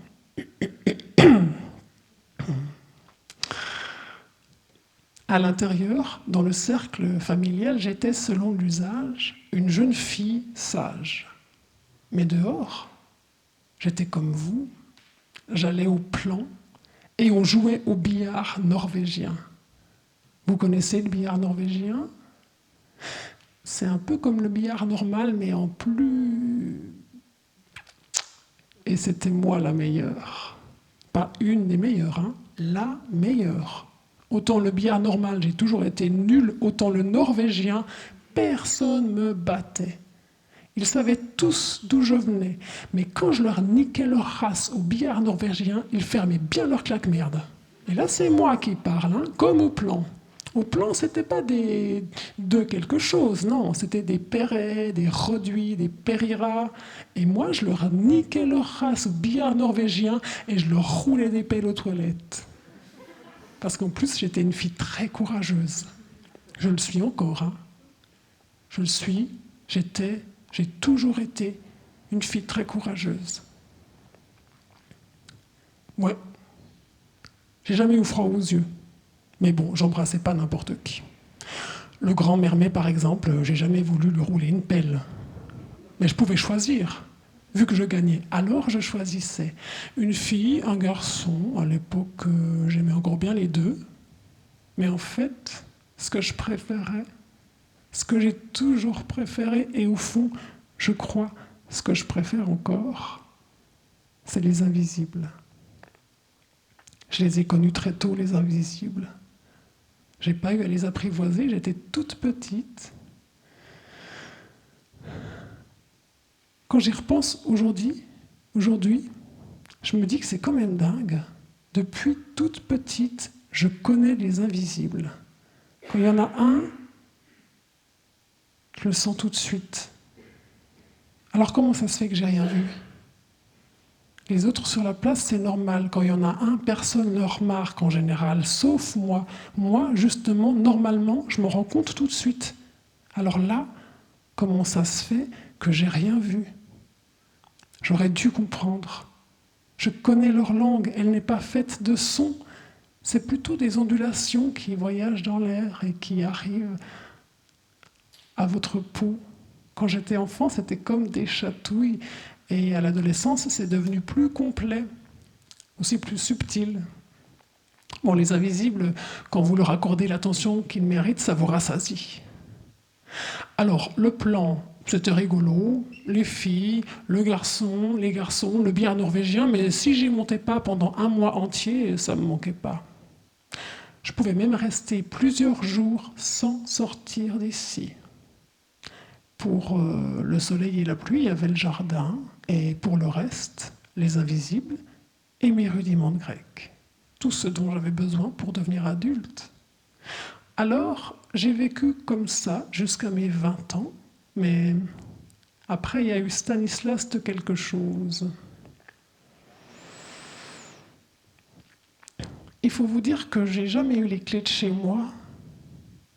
C'est pas que la maison n'avait pas de clés, mais c'est pas moi qui les prenais. Alors les clés, c'est une question dont je me souciais pas. Je sais pas comment on faisait. Les dernières années de lycée, j'étais seule avec les invisibles à travailler mes rudiments, sauf le mardi où venait la femme de ménage, et bien sûr le dimanche. Mais la plupart du temps, j'étais seule avec les invisibles et les rudiments. La routine, les plaisirs, le bonheur. Pas besoin de clés. Et puis, un soir, qui a priori ne se distinguait pas des autres soirs, j'ai décidé de cuisiner. Alors, pas un truc vite fait comme d'habitude, non, un vrai plat. On pourrait même dire un menu, parce que j'avais préparé une entrée, j'avais coupé une endive en deux et posé un hareng sur chaque moitié avec de l'huile et du citron. Le plat principal, délicieux, un peu trop salé, bon. Après, je suis allée me coucher et je me suis endormie assez vite parce que j'avais bu un verre de rouge. Les bruits m'ont réveillée au beau milieu de la nuit. C'était des bruits de chaises, de vaisselle, de placards. J'ai d'abord pensé que c'était les invisibles qui faisaient je sais trop quoi dans la cuisine, mais pourquoi les invisibles iraient-ils faire du bruit dans la cuisine au beau milieu de la nuit ? Et puis d'ailleurs, pour être honnête, c'était pas du tout un beau milieu de nuit. D'abord, il pleuvait dans le jardin, il y avait une drôle d'atmosphère dans la maison et ces bruits sonnaient à la cuisine comme une intrusion. Ça peut pas être les invisibles. Les invisibles sont des êtres discrets. Ils n'ouvrent jamais les placards au milieu de la nuit. Ils ne touchent jamais à la vaisselle et s'ils déplacent des chaises, c'est toujours dans un parfait silence. Quelque chose ne va pas et je commence à m'en rendre compte. D'abord, dans un demi-sommeil agressé par les sons et puis tout à fait réveillé, analytique, je mesure que quelque chose ne va pas et comme je suis une fille courageuse, j'enfile un jean et un t-shirt qui passent par là et je descends à la cuisine. Elle est allumée. Par terre, derrière la grande table d'ébène, dépasse une paire de chaussures cirées. même genre que celle de mon père, mais en moins bien. Et dans les chaussures, il y a Stanislas de quelque chose. Il sourit, sans la moindre gêne, et je vois qu'il remarque tout de suite que sous mon t-shirt, il n'y a pas de soutien-gorge. Comme ça me donne l'impression d'être un hareng posé sur une endive, je lui adresse la parole avec l'idée de le délibidiner. Ça se dit pas, hein? Qu'est-ce que vous faites là? Lui, il se délibidine pas du tout, Et il me répond tranquillement une chose tout à fait idiote. Je m'appelle Stanislas de quelque chose. Je lui dis que je sais très bien comment il s'appelle, vu qu'il est là tous les dimanches, il fait partie de ceux qui n'en ratent jamais un, alors il dit « Tu peux me dire tu, vu qu'on habite ensemble ?» Pardon, je dis, et lui « Tu peux me dire tu, vu qu'on habite ensemble ?» On habite ensemble? Et lui, oui, c'est ce qu'on a convenu avec ton père dimanche passé. À partir de maintenant, j'habite ici, puisque tu vas devenir ma femme. Tu habites chez moi? Non. En fait, maintenant, c'est toi qui habites chez moi. Ici, maintenant, c'est ma maison et tu habites chez moi. Là, je me tais. Et lui, il ajoute « Ne me dis pas vous, s'il te plaît. Ça fait vieille France. » Ok. Là, c'est moi qui parle. Hein. Ok, Stanislas, comme tu voudras. C'est moi qui parle, mais je n'en pense pas un mot. Je dis encore « À tout de suite, je reviens tout de suite. » Ben, tu vas où? Ah non, mais à la gare. La gare? Mais c'est 3 heures du matin. Non, mais j'ai une amie, Max, qui habite à la gare et je devais lui rapporter une valise. Je trouve une valise, je sais pas où. Tu vois, ça, c'est une valise. Une valise avec des affaires. Et lui, il dit juste « Hein ?» Et moi, je monte dans ma chambre et il me suit. Je mets des affaires dans la valise. Je referme la valise. Je lui demande « C'est où la gare ?» Il m'indique une direction avec son bras. Je ne regarde pas son bras. Je lui demande les clés. Il me donne les clés. Il m'accompagne jusqu'à la porte. Je lui dis « À tout à l'heure » sans lui laisser le temps de m'embrasser. Je franchis le seuil. Il ferme la porte. Et moi, je ferme ma clé.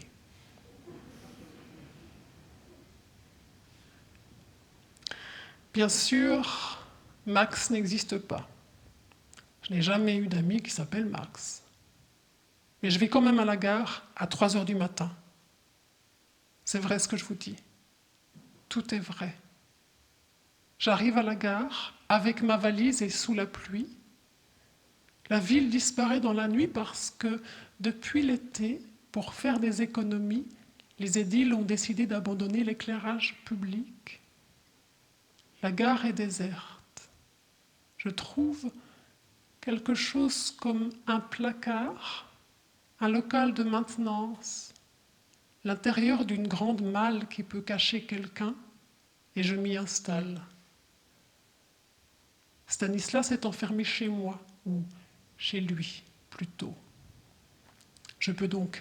J'imagine qu'il n'osera jamais appeler mon père à 3 heures du matin, donc je peux donc sans craindre attendre les premiers trains qui sont tous dans 2 heures et vont dans toutes les directions. Je me suis évadée, je suis hors champ, sous les radars, à l'intérieur d'une grande malle qui peut cacher quelqu'un et qui, en effet, me cache. À ce moment-là, toute seule, je me suis demandé, tu crois que je peux faire ça? Et je me suis répondu que oui. Alors, j'ai pris une grande inspiration.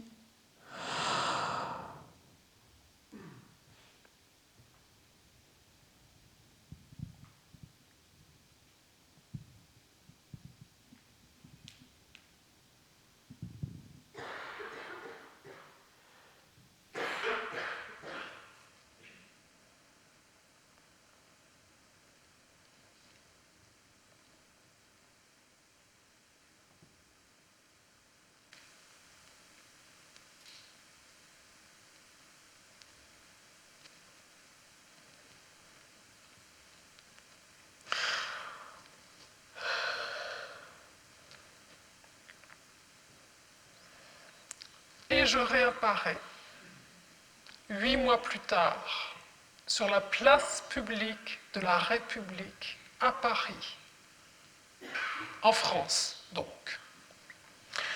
Il existe une photographie de cette réapparition. Elle a été prise par Stéphane Burlot l'après-midi du 5 avril 2013. À l'époque, on aurait dit du 36 mars. C'est vrai ce que je vous dis. Tout est vrai. Le mouvement avait commencé comme ça, spontanément, par l'occupation de la place publique de la République française. Après une manifestation en opposition à la loi publique française numéro 2016-1088 relative au travail, à la modernisation du dialogue social et à la sécurisation des parcours professionnels, dite loi El Khomri, du nom de la ministre du Travail de l'époque, Myriam El Khomri, qui n'était en fait, si vous voulez tout savoir, qu'une mère porteuse, parce que la loi numéro 2016-1088 était l'enfant de 2 hommes qui pourtant ne s'aimaient pas, Emmanuel et Manuel, Macron et Valls, respectivement ministre de l'économie et Premier ministre du gouvernement français, du président français, François Hollande. Puisque je vous dis que tout est vrai. Ça avait été une grande manifestation, grande au sens de nombreuse, de belle et de pleine d'espoir. Et les gens étaient si heureux ce jour-là qu'ils ont décidé que le mois de mars ne devait jamais s'arrêter. Aujourd'hui, par exemple, on est le 2790 mars. Donc, le 5 avril, c'était le 36. Et sur la photographie prise ce jour-là par Stéphane Burlot, on voit un petit groupe de gens rassemblés autour d'une pancarte sur laquelle on peut lire « Commission démocratie ». Alors la pancarte est en fait un morceau de carton posé sur un chevalet de peintre. Tout à droite de la photo, il y a un type avec des oreilles décollées qui lui donne un air sympathique. Il a un cigarillo à la bouche, un t-shirt rouge, un pull rouge noué autour de son t-shirt rouge et sur le bras une veste qui ressemble à une polaire. Et moi, je suis juste à côté de lui. Je n'ai pas changé. Aucun signe, aucune trace, rien. Quoi qu'il ait pu m'arriver durant l'éclipse, ça n'a marqué ni mon visage, ni le reste de mon corps. Et juste après la photographie, ça va être ma première parole publique. Évidemment, j'ai la trouille. Je suis même à 2 doigts de vomir. Le type en rouge avait diffusé un texte qui disait que j'allais parler d'une vérité interdite et que ça allait être bouleversant. Vous imaginez? Il diffuse ça et moi je ne sais même pas de quoi je vais parler. J'ai bien des idées, il y a un sujet qui me tient à cœur, mais je ne sais pas si ça a sa place dans la commission démocratie. Je ne sais pas. J'ai presque honte de mon sujet, que ce ne soit pas assez bien pour être dit ici. Mais finalement, juste après la photo, j'y vais et ça se passe très bien, très très bien. Est-ce que c'est bouleversant? Je ne sais pas, il faudrait demander aux gens qui étaient là. En tout cas, je prends la parole publique sur la place publique et ça se passe très bien. Je reçois beaucoup de... Tout va bien, je me détends, j'ai plus mal au ventre. Ouais, ça veut dire on se détend. Hein? Quand je fais ça, on se détend. Ce n'est pas de la sophrologie, c'est des gestes de réunion. Ça veut dire j'approuve. Je bloque et je propose, parce que bloquer sans proposer, ce n'est pas très constructif. Ça, c'est une demande de clarification. Et puis ça, c'est un point technique. Ah, et ça veut dire parle plus fort. Est-ce que je parle assez fort? L'hydroféminisme, vous connaissez? Demande de clarification. Et je découvre l'hydroféminisme, c'est très pratique, les gestes de réunion. Alors le 38 mars, j'hésite plus, je me fais les cheveux bleus, ça me va bien. Le 39, je découvre la communication interespèces. Le mouvement atteint la Réunion. On ne fait pas de déchets. Il y a une commission de recyclage qui s'en occupe, ça fonctionne très bien. La Réunion, je veux dire l'île, hein, pas les gestes.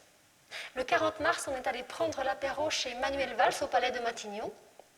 Enfin, On a essayé, mais on s'est fait refouler assez violemment d'ailleurs. Moi, j'ai simplement demandé un titre de chanson à un membre de la gendarmerie mobile et à la place, j'ai reçu un coup de matraque sous le nombril.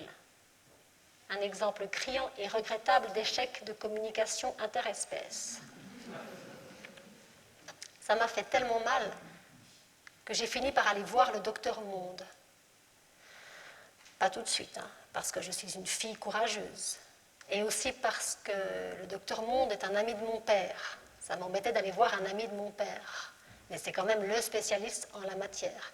Je savais qu'il exerçait à Paris, et comme au bout de 5 jours, j'avais encore mal, et qu'en plus, pour la première fois de ma vie, j'ai eu un retard de règles, j'y suis quand même allée. J'admets que j'ai donné mon vrai nom à sa secrétaire, qui est sans doute aussi sa femme, parce qu'ils sont déjà venus ensemble un dimanche à la maison. Mais sans ça, elle m'aurait dit que tout était complet. Alors, il m'a reçue, déshabillez-vous, et il m'a dit que j'aurais dû venir quand le bleu était encore bleu, comme mes cheveux, parce que là, c'était devenu violet, qui est une couleur qui pose problème. Il m'a aussi palpé, au cas où il y aurait eu des côtes cassées, mais il n'y avait pas de côtes cassées. Il m'a demandé si j'avais eu des vomissements. J'ai répondu que j'avais failli en avoir avant de parler en public, sur la place publique, mais ça compte pas. Hein. Il a dit ça n'a rien à voir et il m'a donné une pommade. Donc, d'après lui, il n'y avait rien. Avec sa pommade, ça allait passer tout seul. Il a tout bien regardé, il n'a rien vu d'autre qu'une tache violacée qui devait s'effacer grâce à sa pommade. Revenez me voir si le violet vire au rouge ou si vos règles ne réapparaissent pas dans les 3 jours. Le violet est resté violet, mes règles sont revenues. Le soir même, je ne suis pas retournée voir le docteur Monde. Et la vie publique a repris sur la place publique. La commission démocratie, les gestes de réunion, l'hydroféminisme, la communication interespèces, et le mois de mars a continué. A posteriori, on vous dira peut-être qu'il y avait eu des signes avant-coureurs et que j'aurais dû les voir, mais ce n'est pas vrai. Il n'y a pas eu d'autres signes que ceux que je vous ai racontés. Ce n'est pas moi qui étais sourde ou aveugle ou ce que vous voudrez. Si quelqu'un avait ne serait-ce que pressenti quelque chose, il ou elle serait forcément venu m'en parler, mais personne n'a rien vu venir. Personne n'a senti ni pressenti ce qui me menaçait, ni moi, ni les autres. Alors bien sûr, au bout d'un moment, on a bien senti que le mouvement était en danger, mais le mouvement, tout le mouvement, pas spécifiquement Denise, il n'y avait pas d'index pointé sur moi. On a juste senti que quelque chose se durcissait, que de vieux réflexes revenaient.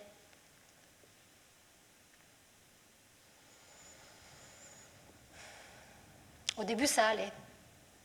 C'était qu'une faible dose de testostérone.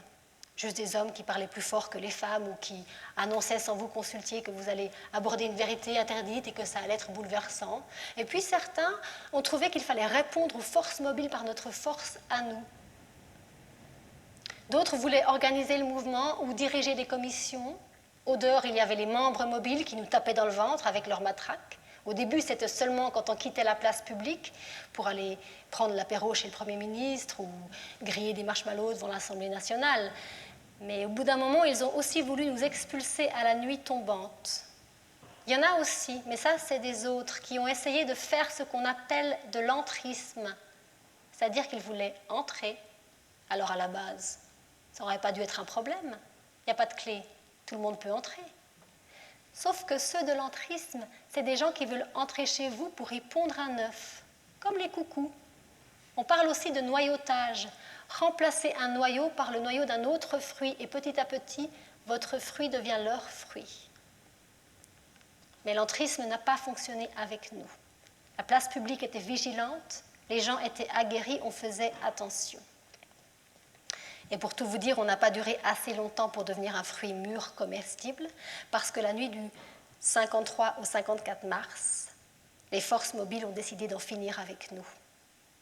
On n'a pas disparu d'un coup cette nuit-là, mais le choc a été dur et on ne s'en est jamais vraiment remis. Tout le monde a pris des coups, moi comme les autres, pas plus, pas moins. Et depuis cette nuit-là, tout est devenu plus violent. La nuit, on prenait des coups, la journée, ça se calmait, le soir, ça recommençait. Mais pour moi, c'était une histoire collective. Ça ne pouvait pas se terminer comme ça par une catastrophe personnelle. C'est vrai ce que je vous dis. Tout est vrai. Pour moi, cette histoire, c'était collectif. C'était l'histoire publique d'une place publique, pas mon histoire à moi de la femme sans ventre. Et en fait, c'est encore ce que je pense et que j'essaye de vous dire depuis plus d'une heure. Pour moi, tout ça, c'est pas Denise, c'est public. Tout.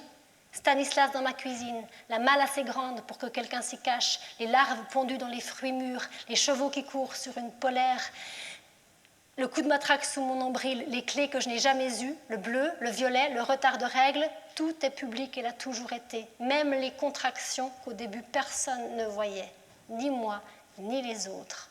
Et justement, c'est ça qui est public, que personne ne voit rien, ni moi, ni les autres. Il y en a eu 5, ce qui n'est pas beaucoup, mais elles ont toutes eu lieu en public. C'était le 62 mars, juste avant l'expulsion définitive de la place publique par la force mobile.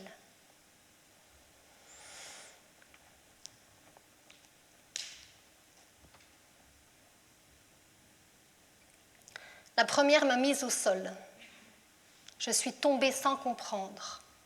Il y a eu comme un resserrement des côtes et un pic près du nombril à l'oreille de la tache violacée qui s'était déjà passablement effacée à ce moment-là. Je me suis fait avoir par surprise. C'est pour ça que je suis tombée. C'était très douloureux, mais bref. Au sol, j'ai eu la présence d'esprit de regarder autour de moi et j'ai vu un type s'éloigner rapidement et cachant quelque chose à l'intérieur de sa veste. Je ne sais pas si j'ai eu un accident ou si c'est ce type, et si c'est lui, je ne sais pas ce qu'il voulait me faire, au juste en me faisant si mal. Après, la multitude a commencé à tanguer. Je crois qu'on donnait l'assaut à l'autre extrémité de la place, mais je ne voyais que de la fumée qui s'élevait devant les grands magasins qui nous bordaient. J'ai grimpé sur le socle de la statue centrale pour y voir quelque chose. Et comme parfois, quand vous vous élevez comme ça, quelqu'un a cru que j'allais faire un discours et m'a tendu un micro, que j'ai pris, parce que je suis une fille courageuse, et même si je ne savais pas ce que j'allais dire, j'ai ouvert la bouche pour le dire au micro. Ce qui est sorti n'était pas vocal, mais liquide, et ça ne sortait pas de ma bouche. C'est de la pisse, me dis-je, de la pisse qui me coule sur les cuisses et qui sera vue de tous et de tous, puisque je me suis hissée sur ce socle au-dessus et vue de cette foule avec cette pisse ou je ne sais quoi de pire qui me coule sur les cuisses, comme si quelqu'un m'avait percé la vessie. Est-ce que c'est ça qu'il voulait faire, le type mobile de tout à l'heure, me percer la vessie? Ça m'inondait les cuisses et se répandait comme 2 nuages sur le tissu clair de mon pantalon blanc, de part et d'autre de la braguette. D'abord, j'ai eu honte. Après, j'ai eu mal.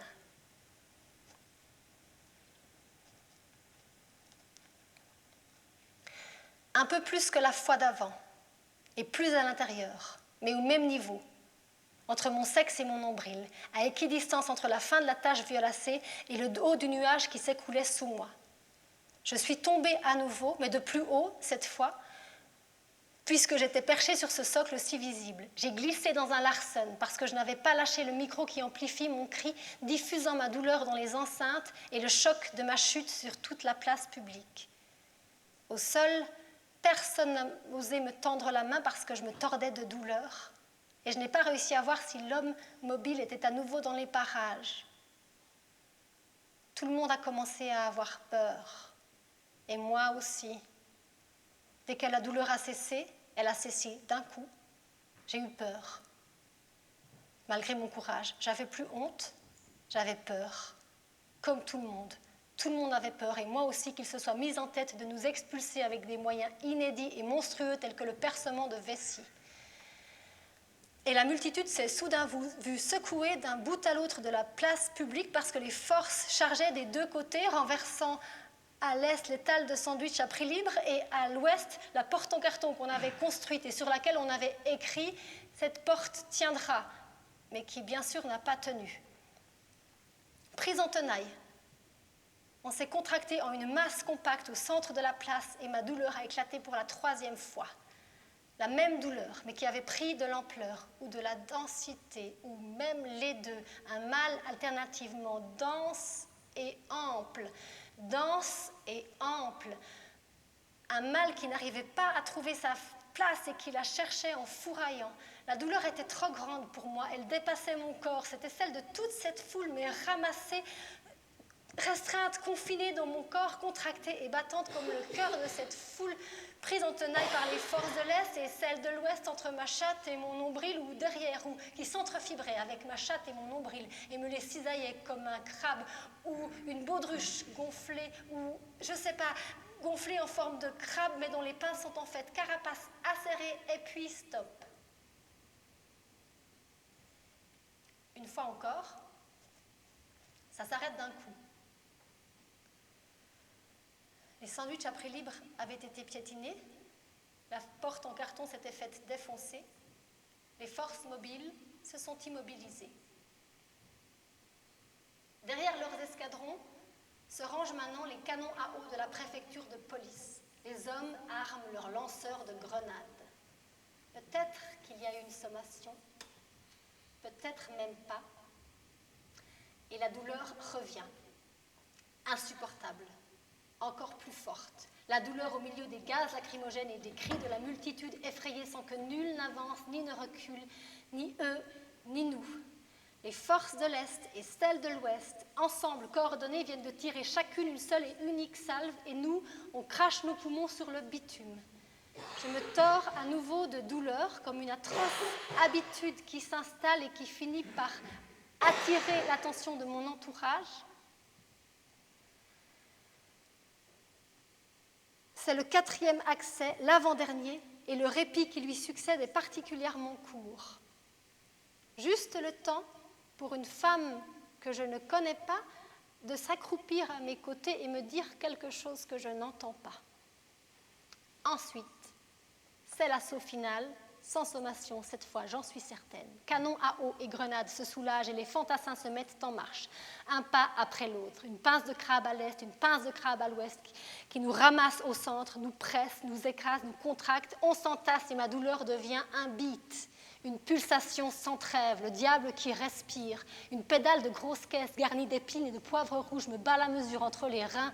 La femme me parle, mais je ne la comprends pas. Elle le voit, insiste, mais je ne la comprends pas. Je ne l'entends pas, je suis en lait de verre et je ne la comprends pas. Alors, elle fait sauter le bouton de mon pantalon souillé et me l'ôte. Elle a des gestes étonnamment précis, me parle sans cesse et sans que je ne l'entende dans le fracas contractant de la foule oppressée par les forces de l'Est et celles de l'Ouest qui maintenant serrent jusqu'à se rejoindre au nord d'abord, dilatation 8,5, et puis enfin, bouclant la boucle, au sud, dilatation 9,5, et puis il y a un brusque répit, très court, juste le temps qu'il faut aux forces qui désormais nous encerclent de faire circuler l'ordre de passer à la phase ultime. Quelques secondes de silence sur la place publique environnante où la voix de cette femme qui est la seule à comprendre parvient enfin à se faire entendre. C'est une voix qui ressemble à ses gestes, précise, bienveillante, mais sans chaleur et qui me dit « Mademoiselle, vous êtes enceinte et vous allez accoucher maintenant. »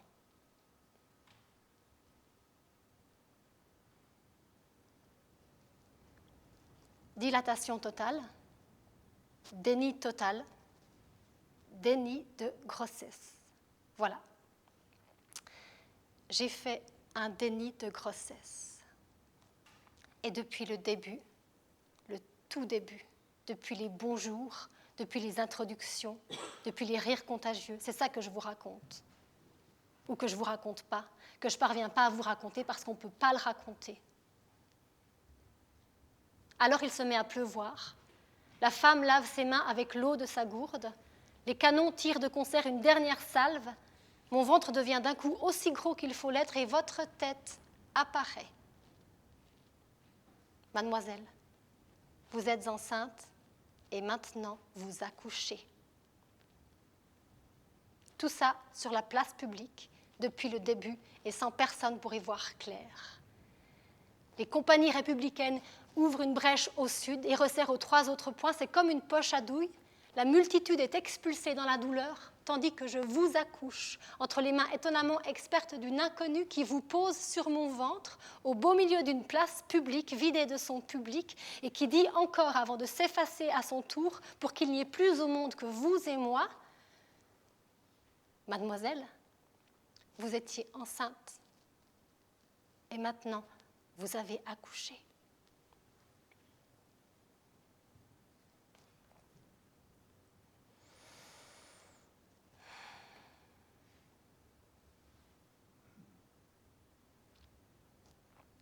En Suisse, elle aurait dit madame.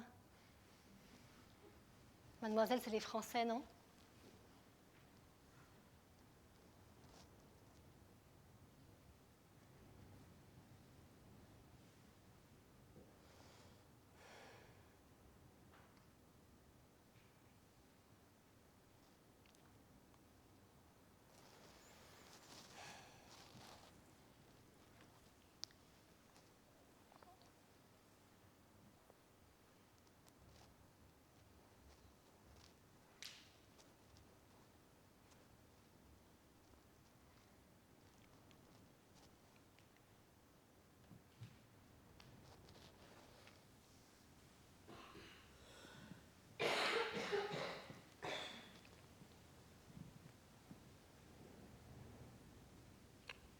Ça, c'est le vent.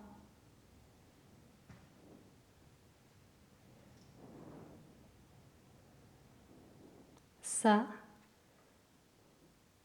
c'est la mer. Ça, c'est ailleurs.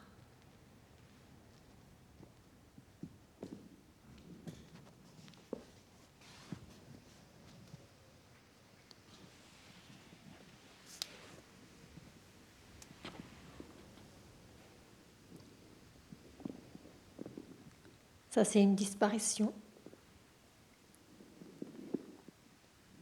Ça, c'est une ouverture.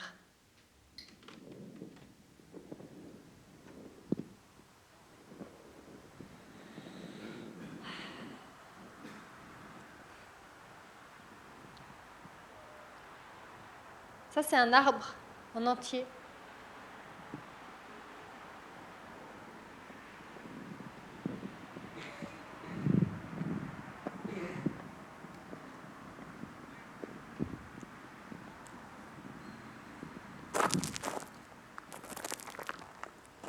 Ça, c'est des cailloux.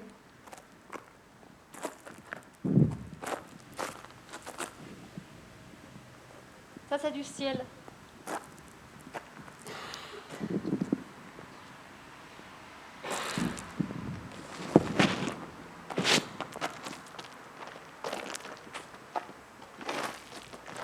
Ça, c'est loin.